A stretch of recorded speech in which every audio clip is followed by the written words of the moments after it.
তো এই চ্যাপ্টারটা শুরু করার আগে আমাদের কিছু সূত্র বা ফর্মুলা লিখে নিতে হবে। তো এখানে প্রথম শর্ত যেটা দিয়ে দিচ্ছে যে 0 ডিগ্রি থেকে থিটার মান 0 ডিগ্রি থেকে বড় বা সমান এবং 90 ডিগ্রি থেকে ছোট বা 90 ডিগ্রি সমান হবে। এর মানে হচ্ছে এটা যে থিটা এর মান 0 ডিগ্রি সমান বা তার বড় এবং 90 ডিগ্রি সমান বা ছোট। তো এই যখন এইসব ইংরেজি যখন অ্যাপ্লিকেবল হয়, মানে এইসব যখন দেওয়া থাকে, তখন আমাদের মেইনলি তিনখানা সূত্র।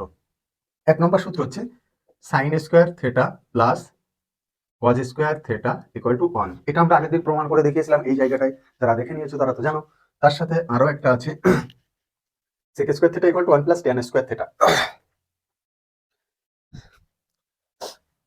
সেক square theta equal to 1 plus tan square theta. এটাকে যদি আরো একটু অন্যরকম ভাবে লিখতে চাই তাহলে আমি লিখতে পারি sec square theta minus tan square theta equal to 1।